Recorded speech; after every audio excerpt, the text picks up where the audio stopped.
I know it's been a little while since I made a video. So, hello everyone on the channel, but a lot has happened. Basically, I've been very busy with work and everything else that's been going on. Working, PT and coaching, and also just been competing, and there's been a bit of a hectic time.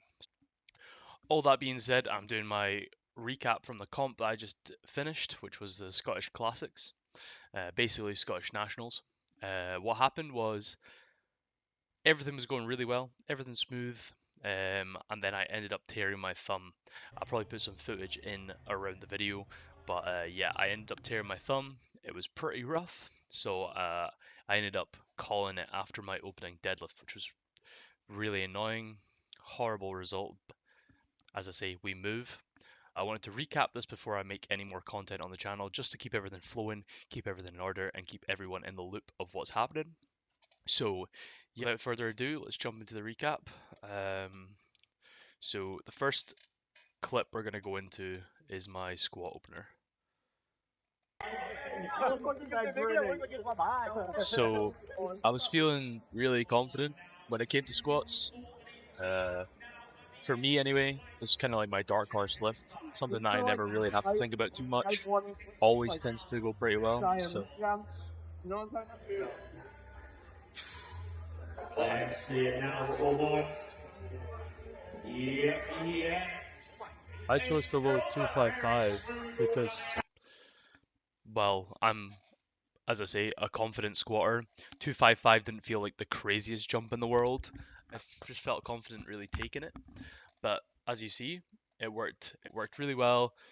Had no issue with it. So that led us to decide we were going to take a 10 kilo jump to 265. It's playing now.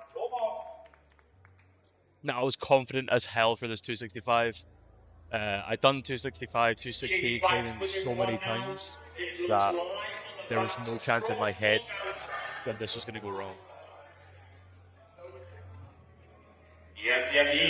Still nice and smooth. I do slow down about just after the hole. I do slow down still. That probably should have told me a lot. I probably, although no harm in what I did, probably should have just called it there on squat. Although we decided to load 270, which we found in training, I missed in training about 10 days before I competed. Now, I think the reason I missed my 270 was I had a bit of a mental block for that weight and that number. As I said, I'd done 260 loads of times and I missed it 10 days out. And I think that knocked my confidence to be able to squat 270. That and weighing in a little bit light when it came to the day. But as I say, there shouldn't have been any excuse to miss this 270. My training numbers were phenomenal, so I have no idea why I didn't get 270. But as I say, we're going to work on that next prep. We're smashing 270.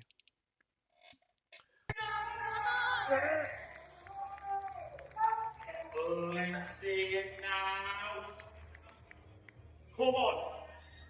As I say, and you'll see in every clip, the commentator says that it's really light on my back because I never struggle with walkouts at all. Come on. Fight. Didn't have anything there. There was just no juice out of the hole, and I think I just didn't take it seriously enough, to be honest. I just don't know. I sort of trotted out, lackluster attempt.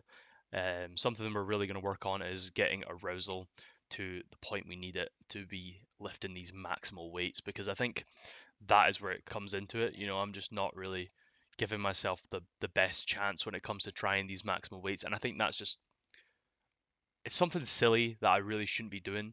So something we need to work on is unlocking that dog when it comes to competing. So going on to bench. Bench was also another funny one. In training, I hit 170 for two singles, like very, very easy singles.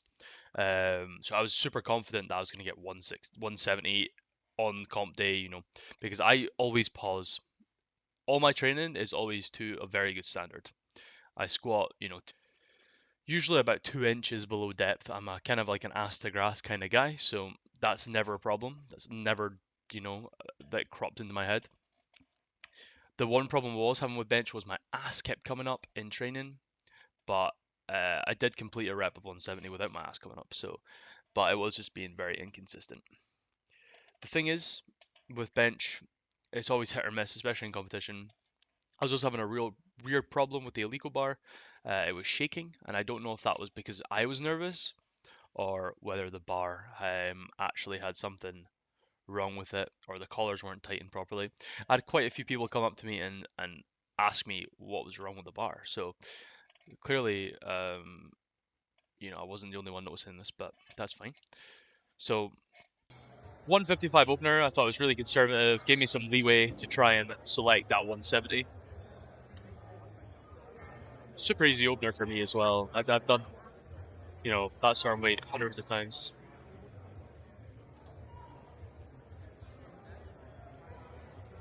Yeah, super smooth, so easy. Yeah, like just pretty much exactly how you want an opener to move. So I'm happy with that. It's as good as it can be. Now the second attempt, this is where you'll notice something went wrong. And what happened was, well, I'll talk you through it. So 162.5 kilos on the bar, and set up, I'm doing everything the exact same way. Exactly the same, right? The usual. Getting set, traps into the bar, unrack, bum set, we're good, right? Lower in the bar, press it, miss groove, bum lift. Not much I can say. So what happens is when my when I misgrooved the bar, I had kind of just a sticking point. About 3/4 of the way up, I must have went, oh crap. And yeah, what happened there was my ass lifted, and there's not much you can do. If your ass lifts, and that's it. It's game over. So 162.5. I think I still got one white light, but two reds, unfortunately. So is what is. We decided to go up. Now a lot of people thought this was a controversial jump. Now the reason I was so confident was because one, there was no strength issue on that rep, right? I knew it was a misgroove. I was confident that my bum wasn't going to come up again. I wanted to go up. I wanted to at least get 165. It needs to be a round number that I'm going to hit. I'm not just going to end on 162.5. Like, that is a complete undershoot for me. That's 7.5 under what I can do. Now, I know that's not the way you're supposed to technically play this, but in my mind, on this day, that was the right call, and I'm going to live by it. I'm going to stand by it. So what happened was we loaded 165, and everything went fantastic. It moved better than probably exactly the same as my opener, to be honest, which is grand, which is what we wanted. I probably could have benched 172.5 on the day. What did you weigh in at? On the deal point, 52.5. Oh my god, GL point. Down, Come up, on! nice and easy. My deal this morning. Racked it, super, 3 white lights, you know what I mean? So yeah, bum lift caused me to misgroove. These things happen. I'm not that bothered, but yeah, a lot of people really really disliked that move that I made. Well, me and my coach made, but it's 2.5 kilos. I ended up gaining 10 kilos from my opener, which I think was necessary on the day. So yeah, it is what it is. It is what it is. But anyway, deadlifts. Now, this is where it all started to go horribly wrong. In the warm-ups, I had my callus. This callus here on my thumb, which you can see, is healed up pretty nicely now. We're I don't know, 2.5, 3 weeks post classics, right? It's healed up beautifully. 10 days before classics, I had a blood blister. During my last deadlift, 280 kilo pull, RP 8.5. It gave me a blood blister. I did the wrong thing and decided to burst it. That was the total wrong call. I burst my blood blister. It started tearing. It started getting much worse, much, much, much worse. I super glued it. Did everything I could to it, and yeah, it was holding up really well. It was actually, going pretty smoothly until I started warming up for deadlifts. After I started warming up for deadlifts, all the super glue came off. I made a callus out of super glue, gone. Everything disappeared. It was horrible, horrible, horrible, horrible experience. I will, I will always take care of my hands from now on. That is one of the problems with hook grip that I have found, is that my hands are sensitive when it comes to this movement for some reason. But anyway, that's what happened going into it. So I did my 265 opener, and we'll see if I can see any tells as to what happened going forward. So yeah, we're opening up 265 kilos on the bar. Should have been a really nice opener. Give me a lot of leeway. You know what I mean? Load whatever I wanted on the third from here. So see.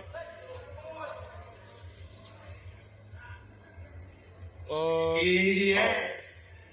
I, Very it still shocks me every time I see that how easy it was, and it really pisses me off how beautifully it all could have gone, man. It could have just been fan bloody tastic. But after that, I walk off the stage. First thing I do to my coach is show him my hand. There's blood everywhere. I give myself a little clap on the way off the platform, blood all over my hands. So I did everything I could for the second attempt, super glue, chalk as much as possible, right? Went out for the second attempt. You'll see. Charging down the bar, stalking down the bar, getting set. Oh yeah, I'm ready. I'm ready. I'm hyped. Let's go. Let's go. But I'm nervous. I'm thinking about my hand. I'm thinking about my hand. Everyone knows my hand's done. Oh no. And I just wave it because I know that I'm not gonna get that off the floor with my hand. And then yeah, I walk off. But it's tragic. It is what happens. My thumbs are healed. I'll be using hook grip tape from now on. But yeah, so I'll give you a quick what's it called rundown of everything that happened. So I did a comp recap where I said everything that I did. So I managed to finish with a 265 squat, 165 bench, and 265 deadlift. So on 7 attempts, we totaled 695, which is, well, a meat PR for myself. Not what we wanted.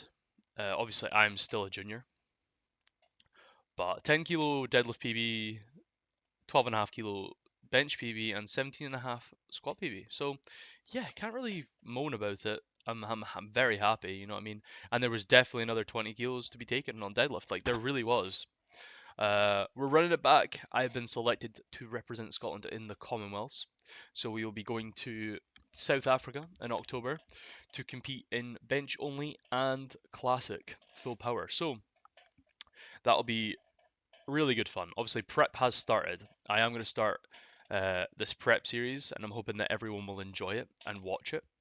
Um, as I say, I'm looking forward to seeing everyone's reaction to how I get on in South Africa. I'm hyped, guys. I have the numbers that I want to hit, and I know what's possible. You know, what I mean, I've done my second comp. I know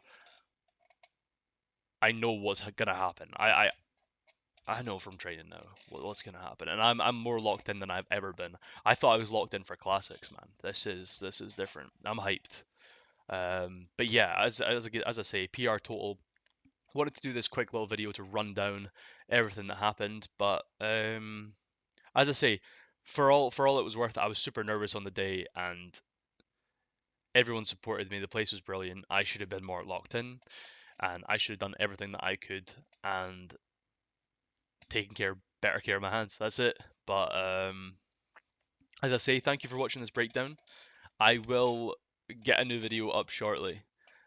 Training this week. I'm planning on recording my squat session, which will be tomorrow, which will be the 25th. It's also the same day as the SBD drop, which I want to talk about in that video too. So, thank you very much for watching so far. We'll pick this up tomorrow in my squat session. But again, thank you for being there and supporting me. This is it's gonna be exciting.